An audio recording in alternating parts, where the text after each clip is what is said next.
भगवान की जय. याच्यानंतर कथा येते ती समुद्र मंथनाची कथा येते. एक वेळेला दुर्वास मुनी हे भगवान श्री ब्रह्मदेवाच्या दर्शनाकरता गेलेले आहेत. ब्रह्मदेवाचं दर्शन घेतलं आणि निघाले. तेवढ्यामध्ये ब्रह्मदेवाने थांबवलं आणि त्यांना न सुकणाऱ्या फुलांची एक माळ त्यांनी दुर्वासजींना भेट दिलेली. दुर्वासजींनी ती माळ पाहिली आणि विचार करतात, मी तर त्यागी महात्मा आहे आणि फुलं वगैरे जे आहेत हे भोगी माणसाचे करता असतात. फुलं कोणा करतायत? भोगी माणसा करतात. कारण फूल हे अष्टभोगापैकी एक आहे. सुगंध, वनिता, वस्त्रम, गीतम, तांबूल, भोजनम, शय्या च कुसुमम चैव भोगाष्टकम उदाहृतम. त्याच्यामध्ये कुसुम म्हणजे फूल आहे. फुल हे भोगी माणसा करताय, मला काय करायचं फुल. आणि म्हणून त्यांनी ब्रह्मदेवाच्या समोर तर ती माला स्वीकारली, पण तिथून निघाले आणि स्वर्गलोकामध्ये आलेले आहेत. इंद्राला ती माळ देण्याचा त्यांचा विचार आहे. स्वर्गामध्ये आलेत, पाहतायत तर इंद्राची एक भली मोठी मिरवणूक निघालेली आहे. ऐरावत हत्तीवर इंद्र बसलेला आहे. समोर वाद्य वाजतायत, मंगलवाद्य वाजत आहेत. सर्व लवाजमा, सर्व बाकीच्या 33 कोटी देवता इंद्राच्या सोबत आहेत. पाठीमागून ते सगळे चालतायत आणि ऐरावत नावाच्या हत्तीवर बसून इंद्राची स्वारी निघालेली आहे. रस्त्याच्या कडेला दुर्वाजी उभे राहिले. इंद्र जवळ आला. जवळ आल्याबरोबर आपल्या हातातली कधीही न सुकणाऱ्या फुलांची माळ त्यांनी इंद्राकडे फेकली. इंद्राने ती पाहिली. महाराज समोर गेला थोडासा इंद्र आणि त्या इंद्राने विचार केला, एवढं मोठं माझं ऐश्वर आहे. त्याच्या अंतःकरणामध्ये अहंकार निर्माण झाला. एवढ्या मोठ्या ऐश्वर्याचा मी स्वामी आहे आणि काय दुर्वासजींनी मला ही साधारण फुलाची माळा बक्षीस दिली. त्यांनी ती माळ चुरगळली. महाराज खाली फेकून दिली. ऐरावताने आपल्या पायाखाली ती माळ चुरगळली. ज्या वेळेला दुर्वासांनी हा प्रसंग पाहिला, रागाच्या भरामध्ये दुर्वासजींनी इंद्राला शाप दिला की इंद्रा, ऐश्वर्याच्या मनामध्ये एवढा उन्मत्त झालेला आहेस ना, एक लक्षात ठेव, एक दिवस तुझी सगळी संपत्ती ही समुद्रामध्ये बुडून जाईल. आणि इंद्राची सगळीच्या सगळी संपत्ती समुद्रामध्ये बुडून गेली. इंद्र हा ऐश्वर्यहीन झालेला आहे. ब्रह्मदेवाकडे आला. ब्रह्मदेवाने सांगितलं, म्हणे इंद्रा, समुद्रामध्ये फेकलेली संपत्ती आहे, समुद्रामध्ये बुडालेली जी संपत्ती आहे, ती संपत्ती जर परत मिळवायची असेल तर त्याच्याकरता समुद्राचं मंथन करावं लागेल. मग समुद्राचं मंथन करण्याकरता देवता आणि दैत्य या दोघांनीही प्रयत्न केले. देवता आणि दैत्य दोघांच्या मध्ये करार झाला. महाराज समुद्राचं मंथन करायचंय आणि समुद्राचं मंथन केल्यानंतर त्याच्यातून मिळणारे जे पदार्थ आहेत, त्याच्यातून प्राप्त होणाऱ्या ज्या काही वस्तू असतील त्या वस्तू दोघांनी आपापसामध्ये वाटून घ्यायच्या असं ठरलं. मुहूर्त निश्चित केला गेला. समुद्राच्या तीरावर देवता आणि दैत्य हे एकत्रित आलेले आहेत. आता समुद्राचं मंथन चालू करायचंय. पण एवढ्या मोठ्या समुद्राचं जर मंथन करायचं असेल तर ते मंथन करण्याकरता रवी तेवढाच मोठा लागेल ना. मग समुद्राचं मंथन करण्याकरता रवी कोणता आणायचा? देवतांनी आणि दैत्यांनी विचार केला आणि मेरू नावाचा पर्वत, त्या मेरूला त्या ठिकाणी रवीच्या रूपामध्ये आणण्याचं ठरलं. गरुडाने त्या मेरू पर्वताला आपल्या पाठीवरून समुद्राच्या काठापर्यंत, तीरापर्यंत आणलेलं आहे. समुद्राच्या तीरावर मेरू आणला आणि मग त्याला ढकलायला लागलेले आहेत समुद्रामध्ये मध्यभागी त्याला स्थिर केलं. पण गंमत अशी झाली महाराज, समुद्राचा पृष्ठभाग जो तळ आहे, समुद्राचा जो तळ आहे तो अत्यंत मुलायम, अत्यंत मृदू असल्याच्यामुळं तो मेरू पर्वत खाली खाली खाली खाली जायला लागला. मग भगवान परमात्म्याला, भगवान श्री हरी विष्णू परमात्म्याने त्या ठिकाणी कच्छप अवतार धारण केला. कासवाचं रूप भगवान परमात्म्याने धारण केलं आणि आपल्या पाठीवर कासवाने तो मेरू पर्वत धारण केला. बरं, आता रवी आला, पण त्या रवीला फिरवण्याकरता दोरी पाहिजे. तो मेरू पर्वत जर एवढा महान आहे, एवढा मोठा आहे, तर त्याला फिरवण्याकरता दोरी सुद्धा तेवढ्याच ताकदीची, तेवढीच मोठी पाहिजे. मग दोरी कशाची आणायची, दोरी कशाची करायची, पुन्हा प्रश्न निर्माण झाला. तर त्यावेळेला वासुकी नावाचा जो सर्प आहे, त्या वासुकी सर्पाचा दोर करण्यात आला आणि त्या पर्वताच्या भोवती त्याला फिरवण्यात आलं. एका बाजूला दैत्य आहेत, एका बाजूला देव आहेत आणि दोघांनी ती ओढून त्या समुद्राचं मंथन करायला सुरुवात केली. महाराज त्या समुद्र मंथनातून वेगवेगळ्या प्रकारचे पदार्थ वरती यायला लागलेले आहेत. त्याच्यामध्ये धन्वंतरी आहे, चंद्रमा आहे, कौस्तुभमणी आहे, लक्ष्मी आहे, पारिजातक आहे, ऐरावत नावाचा हत्ती आहे, वेगवेगळ्या प्रकारचे असे रत्न, एक से बडकर एक रत्न त्याच्यातून निर्माण व्हायला सुरुवात झाली. आणि महाराज ते मंथन चालू असताना त्या वासुकी सर्पाच्या विषाचा प्रभाव म्हणा किंवा समुद्र मंथनाचा प्रभाव म्हणा, त्या मंथनाच्या माध्यमातून हलाहल नावाचं महाभयंकर अशा प्रकारचं विष निर्माण झालेलं आहे. आणि त्या हलाहल विष निर्माण झाल्यानंतर सगळ्या जगताचा ते विष दाह करायला त्यांनी सुरुवात केली. सगळ्या जगाचा दाह व्हायला लागला विषाच्या माध्यमातून. त्रैलोक्यामध्ये त्रास व्हायला लागलेला आहे. सगळ्या देवता दैत्य हे भगवान शंकराच्या जवळ आले आणि भगवान शिव परमात्म्याला सर्वांनी विनंती केलेली आहे.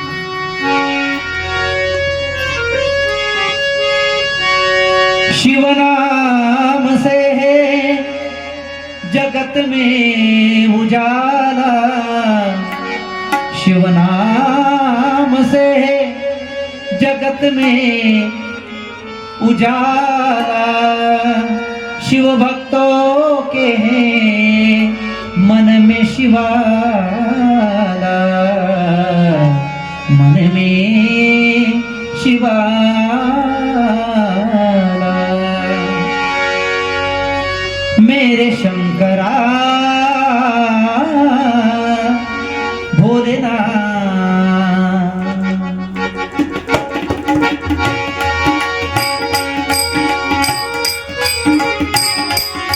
ओ मेरे शंकरा भोलेनाथ, मेरे शंकरा भोलेनाथ. तू करीब है भक्तों के, ए नसीब है भक्तों के, तू करीब है भक्तों के, ए नसीब है भक्तों के. शंकरा भोलेनाथ, मेरे शंकरा भोलेनाथ, मेरे शंकरा भोलेनाथ. हे भोलेनाथ शंकरजी, सर्व देवतांनी प्रार्थना केली म्हणे परमात्मा काहीतरी करा आणि हलाहल विष जे आहे या विषाची तुम्ही काहीतरी विल्हेवाट लावा.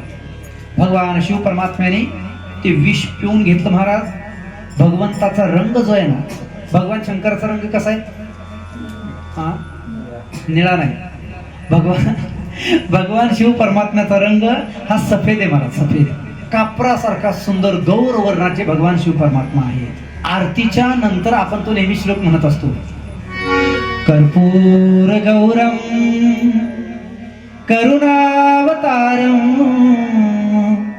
संसार सारम भुजगेंद्रहारम सदा वसंतम हृदयारविंदे भवं भवानी सहितं नमामि. कसा रंग आहे महाराज? कर्पूर गौरम, कापरासारखा गोरा रंग ज्यांचा आहे ते भगवान शिव परमात्मा आहेत. मात्र भगवंताने जसे ते विष पिलं महाराज, विष पिल्याच्या नंतर सगळा रंग गोरा आहे शरीराचा, पण कंठाचा रंग मात्र निळा झालेला आहे. जो कंठ होता त्या कंठाचा रंग निळा झाला आणि म्हणून भगवान श्री शिव परमात्म्याला त्या दिवशी नाव पडलं श्री नीलकंठेश्वर भगवान. श्री नीलकंठेश्वर भगवान की जय. नीलकंठ नाव पडलेलं आहे, कंठ निळा झाला. भगवान शिव परमात्म्याने हलाहल नावाचं विष प्राशन केलं. करू आरती शिवाला निळकंठ नाम जाला, ओ करू आरती शिवाला निळकंठ नाम जाला. निळकंठ नाम, निळकंठ. हलाहल विष भगवंताने प्राशन केलं. सर्व रत्न जे आहेत ही देवता आणि दैत्य यांच्यामध्ये विभाजित करण्यात आलेले आहेत. सगळ्यात शेवटी समुद्र मंथनाच्या माध्यमातून अमृत प्राप्त झालं आणि त्या अमृत देवतांनी दैत्यांनी ते अमृताचा जो कलश आहे तो कलश समुद्राच्या माध्यमातून निघाल्याच्या बरोबर, मंथनाच्या माध्यमातून निघाल्याच्या बरोबर दैत्यांनी तो हिसकावून घेण्याचा प्रयत्न केला. परंतु त्यावेळेला भगवान परमात्मा लीला करतायत. भगवान विष्णू परमात्म्याने सुंदर अशा प्रकारचा मोहिनी अवतार धारण केलेला आहे आणि त्या मोहिनीने महाराज दैत्यांच्या हातात तो कलश आपल्या हातामध्ये घेतलेला आहे. तिचं ते रूप सौंदर्य पाहिलं आणि सगळे दैत्य मोहित झालेले आहेत. मोहिनी अवतारामध्ये भगवान परमात्म्याने सगळ्या देवांना पहिला अमृत पाजलेलं आहे आणि महाराज सगळ्या देवतांना ते अमृत मोहिनीच्या माध्यमातून प्राप्त झालं. ही समुद्र मंथनाची कथा आहे. वेगवेगळ्या प्रकारची रत्न, वेगवेगळ्या प्रकारची वस्तू ह्या समुद्र मंथनाच्या माध्यमातून देवांना आणि दैत्यांना प्राप्त झाले. पण नाही म्हटलं तरी समुद्र मंथनाच्या वेळेला दैत्यांवर थोडासा अन्याय झालाच महाराज. कारण जे अमृत निघालं त्या अमृत दैत्यांना त्यातला थेंबही मिळाला नाही. कशाचा? अमृताचा एकही थेंब मिळाला नाही. सगळं देवांना मिळालं नाही. त्यावेळेला दैत्यांचा राजा असणारा बळी हा अत्यंत बलाढ्य अशा प्रकारचा राजा आहे. दैत्यराज बली अतुलित अशा प्रकारचं बळ याच्या ठिकाणी आहे. त्याने महाराज स्वर्गावर आक्रमण केलं. वारंवार तो आक्रमण करत राहिला आणि एक वेळेला मात्र बळी हा जिंकलेला आहे. स्वर्गाचं राज्य बळीने आपल्या हस्तगत केलेलं आहे. सर्व देवता या चिंतित झालेल्या आहेत. इंद्र ब्रह्मदेवाच्या जवळ आला आणि ब्रह्मदेवाला त्याने सांगितलं, म्हणे देवा तुम्हाला काहीतरी करायला लागेल. कारण आमच्या देवतांचं जे सिंहासन आहे, आमचा जो स्वर्गलोक आहे, तो स्वर्गलोक बळीने आपल्या हस्तगत केलेला आहे. त्या बळीचा निपात करण्याकरता एखादा उपाय असेल तर सांगा. ब्रह्मदेवाने सांगितलं, म्हणे बळीचा नाश करण्याकरता लवकरच भगवान श्रीहरी परमात्मा अवतार धारण करणार आहे आणि सगळे देवता आपापल्या स्वस्थळाशी गेलेले आहेत. इकडे भगवान श्रीहरी विष्णू परमात्म्याने अवताराची तयारी केली. महर्षी कश्यप आणि अदिती माता यांच्या पोटी भगवान परमात्म्याने एक सुंदर अशा प्रकारचा अवतार धारण केला की ज्याला उपेंद्र म्हणतायत. आणि त्याच उपेंद्र अवताराला आपण वामन अवतार असं म्हणतो. वामन रूपाने भगवान परमात्म्याने अवतार धारण केला. महाराज सुंदर असं बटुरूप भगवंताने धारण केलेलं आहे. अत्यंत दिव्य अलौकिक अशी आभा भगवान परमात्म्याच्या चेहऱ्यावर आहे. अत्यंत दैदिप्यमान अशा प्रकारचं मुखमंडल आहे. हातामध्ये छत्री आहे आणि गळ्यामध्ये सुंदर अशा प्रकारची तुळशी माला घातलेली आहे. आणि मजल दरमजल करत वामन भगवान हे बळीराजाच्या यज्ञ मंडपाकडे निघालेले आहेत. आले यज्ञ मंडपाच्या द्वारावर उभे आणि काही शिपायांनी समाचार दिला बळीराजाला, राजा आपल्या द्वारावर एक फार गोड अशा प्रकारचा ब्राह्मण बालक आलेला आहे. त्यांच्याकडे पाहिल्यानंतर असं वाटतं की ते साक्षात विष्णू परमात्माच आहेत. एवढं गोंडस अशा प्रकारचं ते रूप आहे. आम्हाला तर असं वाटतं देवा की तुमच्या आज आपल्या द्वारामध्ये कोणी ब्राह्मण देवता नाही तर साक्षात भगवंतच उभे आहेत. तेरे द्वार खडा भगवान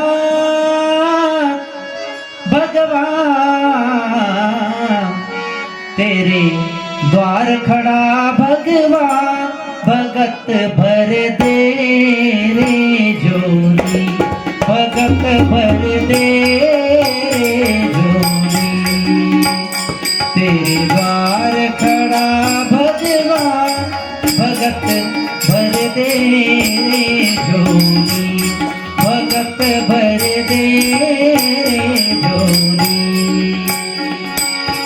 आज लुटा दे सर्वस्व अपना आज मिटा दे दुर्भाग्य अपना आज लुटा दे सर्वस्व अपना आज मिटा दे दुर्भाग्य अपना तेरा होगा बड़ा कल्याण होगी तेरी जगत में शान भगत भर दे जोनी भगत भर दे जोनी तेरे द्वार खड़ा भगवान भगत भर दे जोनी भगत भर दे जोनी तेरे द्वार खड़ा भगवान भगत भर दे रे झोली. साक्षात भगवान परमात्मा दरवाजावर उभा आहे. बळीराजा धावत आला. महाराज वामन भगवंताचं स्वागत केलेलं आहे. दरबारामध्ये घेऊन आलेले आहेत. उच्च आसनावर वामनजीला बसवलेलं आहे. चरण संवाहन करतात. पाद प्रक्षालन केलेलं आहे आणि मान खाली घालून बळीराजाने विनंती केली, म्हणे हे प्रभू माझा अहोभाग्य आहे की तुम्ही माझ्या या यज्ञामध्ये आलेला आहात. देवा काहीतरी मागून घ्या म्हणे माझ्याकडे. काहीतरी एखादं असं वरदान मागा की जेणेकरून माझा यज्ञ हा सफळ होईल. वामनजीनं सांगितलं, बळी तुझ्याकडे काही मागण्या करता नाही आलो, या तुझ्या यज्ञ मंडपाची यज्ञाची शोभा पाहण्याकरता मी इथं आलेलो आहे. बळीने सांगितलं, म्हणे देवा तुम्हाला काहीतरी मागावंच लागेल का, कारण विनमुख गेली या अतिथी ने सुकृताची संपत्ती. अतिथी जर दरवाजातून विनमुख गेला ना तर पुण्यरूपी संपत्ती तो घेऊन जात असतो. म्हणून काही ना काहीतरी माझ्याकडून आज तुम्हाला घेऊन जावं लागेल. बोला बोला, मागा, निसंकोच मागा, संकोच करू नका. वामनजीनं सांगितलं, म्हणे बळी तू जे मागा म्हणतोयस ना त्याच्यामुळे मी तुला मागतो म्हणे, पण एक लक्षात ठेव, तुला वचन द्यावं लागेल. मी मागितल्याच्या नंतर तुला नाही म्हणता येणार नाही, तुला तशा प्रकारचा संकल्प सोडावा लागेल. राजाने कबूल केला आणि संकल्प सोडण्याकरता राजा तयार झाला. त्याने संकल्प पात्र हातामध्ये घेतलेल्या संकल्पाची झारी हातामध्ये घेतलेली आहे आणि झारीनं कमंडलूमध्ये पाणी सोडणार.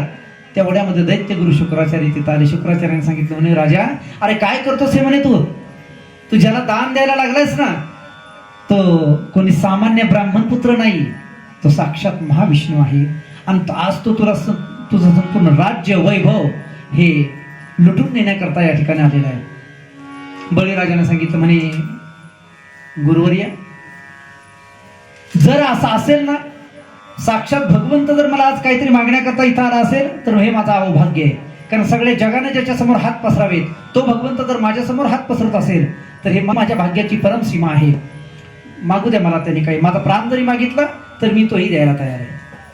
महाराज एवढं सांगूनही दैत्यगुरु शुक्राचार्यांनी विचार केला की याचा संकल्पच पूर्ण होऊ नये, आणि म्हणून ती झारी जी होती पाणी सोडण्याची त्या झारीच्या तोटीमध्ये जाऊन बसलेले आहेत. पाणी सोडण्याकरता बळीनं ती झारी जशी अशी पाणी सोडण्याचा प्रयत्न करत आहे तर पाणी त्याच्यातून बाहेर येणार.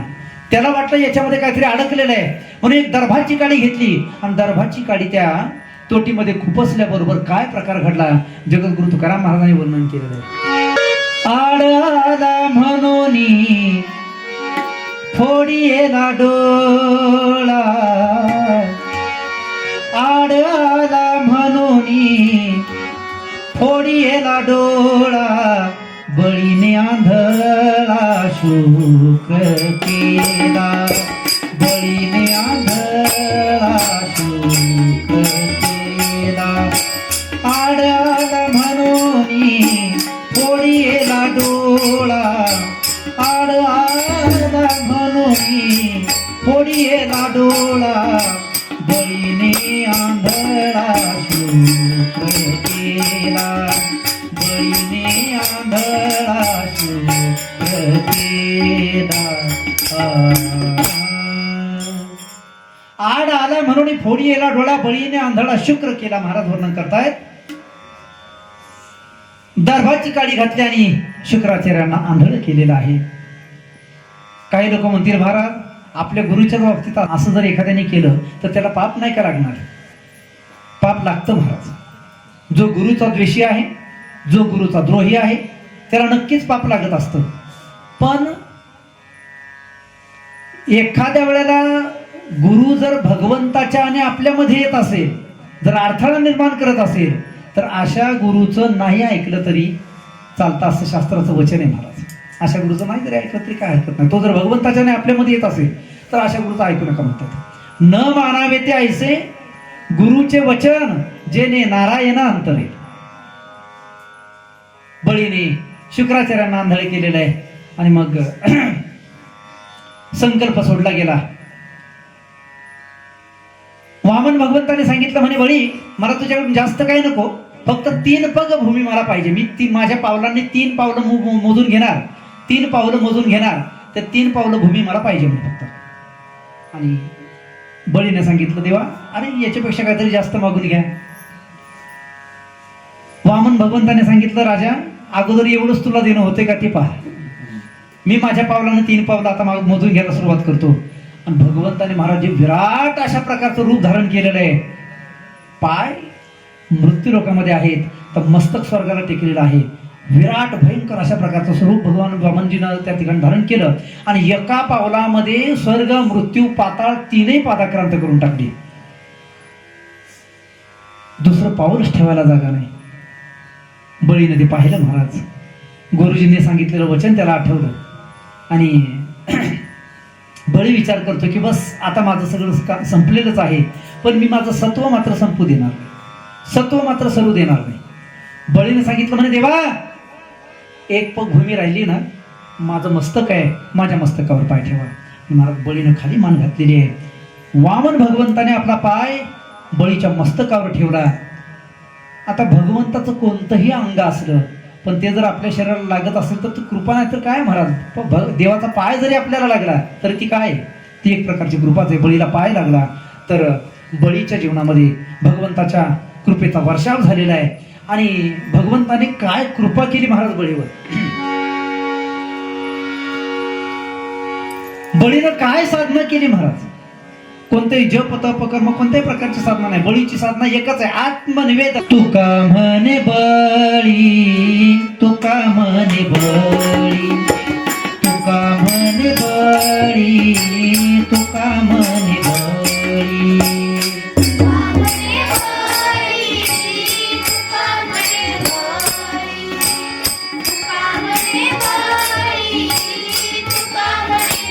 सर्वांनी बोला.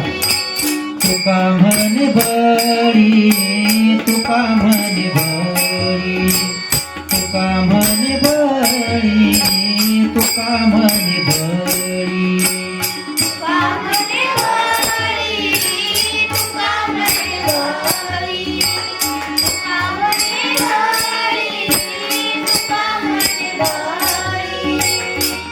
जीव दिला पाया तळी, जीव दिला पाया तळी, माझे चित्त तुझे पाया, माझे चित्त तुझे पाया.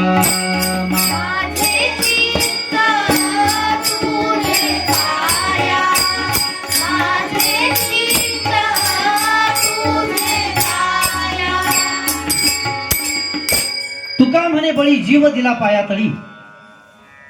बळीला पाताळामध्ये घातलेल्या भगवंताने आणि पाताळाचा अधिराज्य बळीच्या स्वाधीन केलेला आहे. पाताळाचा राजा बनवलं महाराज बळीला. आणि भगवंताची कृपा अशी आहे की आजपर्यंत भगवान श्री हरी विष्णू परमात्मा बळीच्या द्वारावर, बळीच्या दरवाजामध्ये शिपायाचं काम करतात. सिक्युरिटी गार्डचं काम भगवंताने त्या ठिकाणी स्वीकारलेलं आहे. नाटाच्या एका अभंगामध्ये वर्णन करतात. जो या गोपाळांच्या मेळी खेळ खेळे वनमाळी, रसा तळा नेला बळी आणि राहे पाताळी स्वामी माझा. भगवान परमात्मा अजून पाताळामध्ये राहत आहेत. बळीच्या दाराचं रक्षण हे भगवान परमात्म्याचं काम आहे. अशा रीतीने भगवान परमात्म्याने बळीचाही उद्धार केला महाराज. अशा अनंत अवतारांची कथा आपल्याला पाहिजे.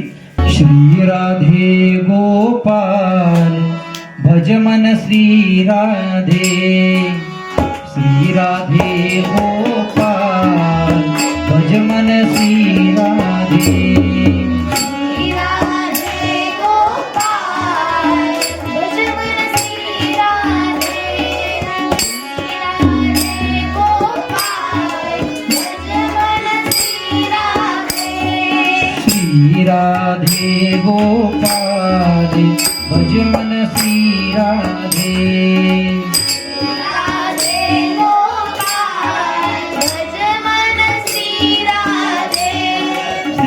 राधे जय राधे, श्री राधे जय राधे, श्री राधे बोलो जय राधे, श्री राधे बोलो जय राधे. हलो श्री राधे गोपाल भज मन श्री राधे, श्री राधे गोपाल भज मन श्री राधे, श्री राधे गोपाल भज मन श्री राधे. श्री राधे गोपाल भज मन श्री राधे. ओ श्री राधे जय राधे, श्री राधे जय राधे, श्री राधे जय राधे.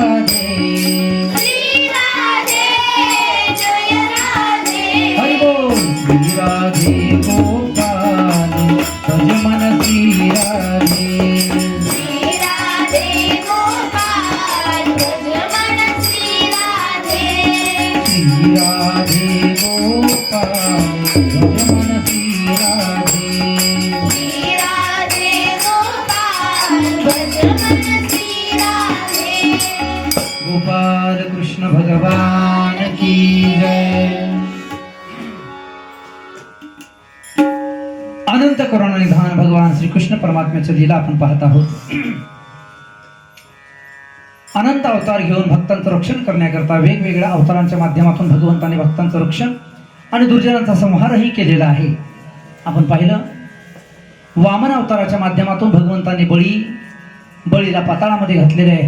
पाताळाचं अधिराज्य बळीला दिलं आणि बळीच्या दरवाजावर आज तागायत भगवान परमात्मा सेवकाचं काम करतात. राखे दारवंठा बळीचा बळीच्या दरवाजामध्ये भगवंत अजूनही तिष्ठत आहेत. याच्यानंतर कथा येते आणि नवम स्कंदाच्या सुरुवातीपासूनच सूर्यवंश आहे त्या सूर्यवंशाचं चिंतन केलेलं आहे. ब्रह्मदेवापासून वैवस्वत मनूचा आविर्भाव झाला आणि वैवस्वत मनूच्या वंशामध्ये फार पराक्रमी आणि दिव्य तेजपुंज अशा प्रकारचे राजे या मनुवंशामध्ये होऊन गेलेले आहेत. त्याच्यामध्ये वैवस्वत मनूचा पुत्र ज्याचं नाव सुद्युम्न आहे त्या सुद्युम्नाची या ठिकाणी कथा येते. वैवस्वत मनू यांनी पुरोहितांना बोलवून सुंदर अशा प्रकारे यज्ञाचं आयोजन केलं आणि या यज्ञाच्या आयोजनामध्ये पुत्र प्राप्ती करता संकल्प केला गेला. मात्र यज्ञाच्या माध्यमातून ज्या वेळेला फलश्रुती प्राप्त झाली त्यावेळेला त्या पुत्राच्या ऐवजी कन्यारत्न प्राप्त झालं. महाराज इला नावाची कन्या या मनोराजाला झालेली आहे. त्या इला नावाच्या कन्येला पाहिलं आणि पाहिल्यानंतर मनूने विचार केला हे असं विपरीत झालं कसं. मी तर पुत्राकरता संकल्प केलेला होता आणि याच्यातून कन्या कशी काय निर्माण झाली. म्हणून ज्या वेळेला यज्ञाचा जो होता त्या होत्याला विचारण्यात आलं की असं विपरीत कर्म कसं काय प्राप्त झालं या यज्ञाच्या माध्यमातून. होत्याने सांगितलं म्हणे राजा याच्यामध्ये माझा काही दोष नाही आणि याच्यामध्ये यज्ञकर्माचाही दोष नाही. ज्या वेळेला यज्ञ करण्याकरता मी बसलो त्यावेळेला तुझ्या पत्नीनं कानामध्ये येऊन मला सांगितलं की मला कन्येची अपेक्षा आहे, मला कन्या पाहिजे, म्हणून संकल्प तुम्ही कन्येचा सोडा.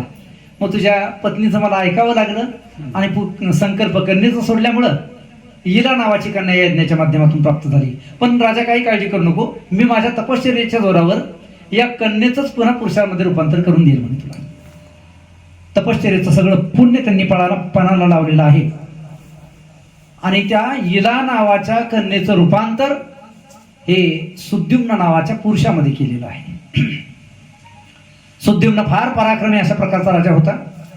एक दिवस आपल्या काही मित्रांच्या सोबत हा राजा वनगमन करण्याकरता गेलेला आहे आणि योगायोग असा होनी को कोण टाल सकता है. हा राजा नेमका अशा ठिकाणी गेला की जी भूमी भगवान शिवशंकराच्या शापाने शापित आहे. त्या शापित असणाऱ्या भूमीमध्ये जसाही त्याने प्रवेश केला, कारण ती भूमी अशी होती महाराज, तिथं भगवान शिव परमात्मा आणि पार्वती माता एकांतामध्ये बसलेले असताना काही ऋषी महात्मे भगवंताच्या दर्शनाकरता तिथं आले. त्यावेळेला एकांतामध्ये माता पार्वती शिव परमात्म्याच्या डाव्या मांडीवर बसलेली आहे आणि हे दृश्य त्या साधूंनी ज्या वेळेला पाहिलं पार्वती मातेचंही तिकडे लक्ष गेलं आणि ती लज्जित झाली आणि लज्जित झाल्याबरोबर पार्वती मातेनं त्या जागेला शाप दिला की या जागेमध्ये इथून पुढे जो कोणी येईल तो जर पुरुष असेल तर त्या पुरुषाचं रूपांतर स्त्रीमध्ये होईल म्हणे. आणि नेमका हा सुद्युम्न जो अगोदरच्या स्त्रीच होता पण पुरुष झालेला, पण या जागेमध्ये तो गेला आणि गेल्यामुळे पुन्हा पुरुषाचा स्त्रीमध्ये रूपांतरित झाला. या सुद्युम्न नावाच्या पुरुषाची एक सुंदर अशी रूप यौवन संपन्न अशा प्रकारची स्त्री बनलेली आहे. चंद्राचा पुत्र असणारा बुध, त्या बुधाने या इलेला पाहिलं आणि पाहिल्याबरोबर तो तिच्यावर आसक्त झालेला आहे. दोघांच्या मध्ये प्रेम संबंध त्या ठिकाणी प्रस्थापित झालेला आहे आणि बुध आणि ही इला या दोघांचा गंधर्व पद्धतीने विवाह सोहळाही संपन्न झाला. महाराज अगोदरची असणारी स्त्री त्याचा पुन्हा पुरुष झाला पुन्हा त्याची इला नावाची स्त्री झाली. आता तो राज्यामध्ये जाण्याकरता त्याला भीती वाटायला लागली, मला काय लोक म्हणतील, माझी काय प्रतिष्ठा राहणार आहे. लज्जेनं तो वनामध्येच राहू लागला. पण ज्या वेळेला राज दरबारातील लोकांनी त्याचा शोध घेतला, इला नावाच्या स्त्रीच्या रूपामध्ये हा पुन्हा त्यांना प्राप्त झाला.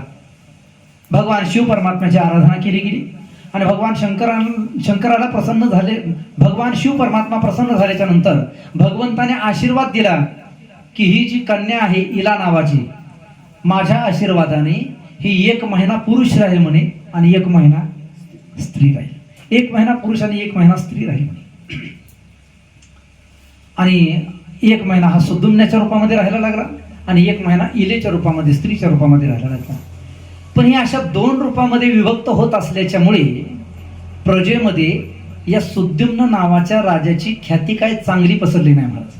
त्याचा कुणी सन्मान तेवढा करेन असं झालं. म्हणून त्याने आपल्या पुत्राच्या आधी स्वाधीन राज्यकारभार दिला आणि तपश्चर्या करण्याकरता हा सुद्युम्न नावाचा राजा वनामध्ये निघून गेला आणि तिकडेच त्याला मोक्ष प्राप्त झाला असं वर्णन आहे. ही सुद्युम्नाची कथा आहे.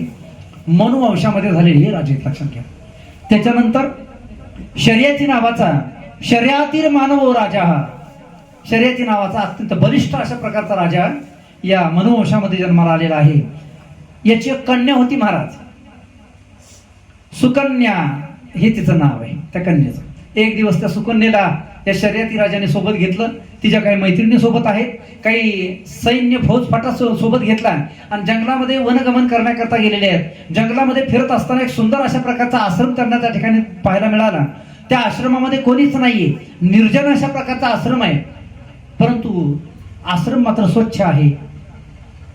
यद्यपि आश्रमामध्ये कोणीच नाही, पण आश्रमामध्ये भरीव अशा प्रकारचं वातावरण आहे. आश्रमाची शोभा पाहत असताना इकडे तिकडे सगळे फिरत आहेत. राजा राणी एका बाजूला गेलेले आहेत, ते शिपाई एका बाजूला गेलेले आहेत आणि ही सुकन्या नावाची राजकन्या आणि काही मैत्रिणीच्या सोबत ही सुकन्या एका बाजूला फिरण्याकरता गेलेली आहे. ज्या दिशेला ही सुकन्या आणि तिच्या मैत्रिणी गेलेल्या आहेत त्या दिशेला एक भर मोठं वारुळ होतं महाराज. भयंकर मोठं असं वारुळ या सुकन्येने आणि तिच्या मैत्रिणींनी पाहिलं. ते वारुळ पाहिल्याबरोबर आकर्षण त्या वारुळाबद्दल निर्माण झालं आणि त्या वारुळाची शोभा पाहण्याकरता वारुळाच्या बाजूने ते फिरत असताना सुकन्येने पाहिलं त्या वारुळाला 2 छिद्र होती महाराज. त्या छिद्रातून तिने आत डोकावून पाहिलं तर 2 जसे काही 2 ज्योती पेटवून ठेवलेल्या आहेत असं काहीतरी त्या वारुळामध्ये तिला दृश्य दिसलं. तिला मोठं कुतूहल वाटलं आणि बालबुद्धी आहे, बालबुद्धीप्रमाणे तिने एक छोटीशी काडी घेतली आणि काडी त्या छिद्रामध्ये खुपसली महाराज. आणि काय आश्चर्य, त्या छिद्रामधून भळा भळा भळा भळा रक्त यायला सुरुवात झालेली आहे. रक्ताचे लोट त्या छिद्रामधून लागलेले आहेत. ती घाबरली आणि आपल्या मैत्रिणींच्या सहित ती निघालेली आहे. तिथून राजाकडे गेली. तिने काही बोलली नाही, परंतु राजाच्या जवळ ती थांबलेली आहे. महाराज, ज्या वारुळामध्ये हिने ते काड्या घातलेल्या होत्या त्या वारुळामध्ये च्यवन नावाचे महर्षी तपश्चर्या करत होते. तिने ज्या वेळेला काड्या घातल्या त्यावेळेला त्या काड्या त्यांच्या डोळ्यामध्ये खुपसल्या गेल्या आणि रक्ताची पाठ व्हायला लागली. वारुळ फोडलं आणि वारुळ फोडल्याच्या नंतर च्यवन ऋषी बाहेर आलेले आहेत. च्यवन ऋषींचे डोळे गेलेले आहेत, डोळ्यामध्ये काड्या खुपसल्या गेलेल्या आहेत, डोळे दोन्ही डोळ्यांनी आंधळे झालेले आहेत. राजा आला जवळ. राजाने क्षमा याचना केली. महाराज, माफ करा, क्षमा करा, माझ्या मुलीकडून अपराध घडला, ती लहान आहे, तिला काही कळत नाही. च्यवन ऋषीने सांगितलं म्हणे, राजा, तिच्याकडून अपराध घडला ना, मग तिला शिक्षा मिळायला पाहिजे म्हणे. मी म्हातारा आहे, मी वृद्ध आहे आणि आता डोळे गेल्याच्या नंतर मी माझी साधना कशा पद्धतीने करणार आहे म्हणे. मला कोणीतरी इथं मदत निसळली. तुझ्या मुलीची शिक्षा अशी आहे, तुला मी अशी शिक्षा देत आहे की तुझ्या या 5 वर्षाच्या सुकन्या नावाच्या मुलीचं लग्न हे तू माझ्यासोबत करून दिलं पाहिजे. आता हे जिखड म्हातारे असणारे च्यवन ऋषी आणि 5 वर्षाची कमल लोचना असणारी सुकन्या, परंतु दोघांचा विवाह राजाच्या संमतीने लावण्यात आला. महाराज, वनामध्ये ही राहायला लागलेली आहे सुकन्या.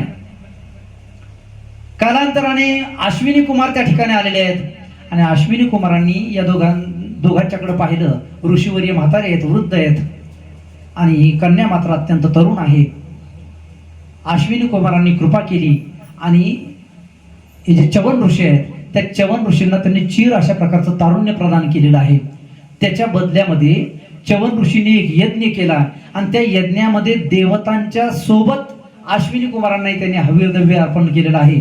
याचा अर्थ असा आहे, अश्विनी कुमारांना देवांचा दर्जा प्राप्त करून देणारे पहिले ऋषी च्यवन ऋषी आहेत. च्यवन ऋषींनी देवांचा दर्जा अश्विनी कुमारांना प्राप्त करून दिला. या मांधाता राजाला 50 मुली होत्या. किती? 50 मुली होत्या. त्यांचंही चरित्र या ठिकाणी महाराज वर्णन करतायत.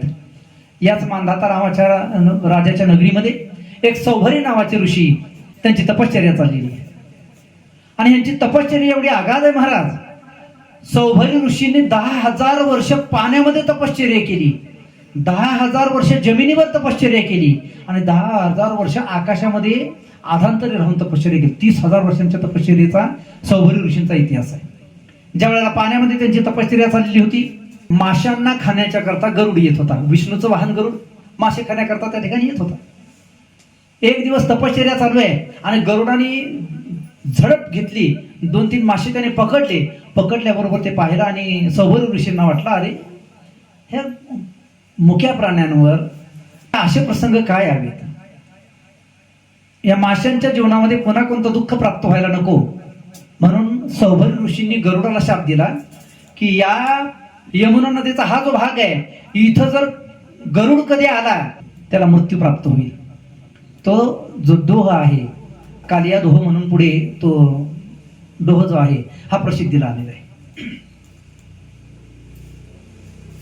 एक दिवस पाण्यामध्ये तपश्चर्या चाललेली असताना एकदा त्यांनी माशाचं कुटुंब पाहिलं. मासा, मासळी परिवार त्याचा पाहिला, माशाचा परिवार. आणि परिवार पाहिल्याच्या नंतर सौभरी ऋषींच्या अंतःकरणामध्ये लालसा निर्माण झाली. आ हा हा हा, काय सौख्य म्हणे या परिवारामध्ये, या कुटुंबाचं जे सुख आहे त्या कुटुंबाचं सुख काही वेगळंच आहे, म्हणून हे सुख मलाही पाहिजे, मलाही हे सुख भोगता आलं पाहिजे. त्यांनी तपश्चर्याचा त्याग केला महाराज आणि मांधाता राजाच्या नगरीमध्ये हे अयोध्येमध्ये निघालेले आहेत. सर्व नगर सजवण्यात आलेले आहे. त्यांनी विचारलं, काय आज? लोकांनी सांगितलं, म्हणे महाराज आज मांधाता राजाच्या 50 मुलींचा विवाह आहे.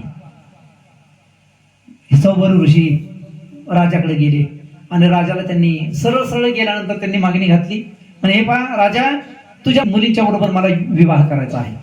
राजाने पाहिलं, ऋषीवर्य एवढं वय झालेलं आहे, केस पांढरे झालेले आहेत, सर्व त्वचा सुरकुतलेली आहे.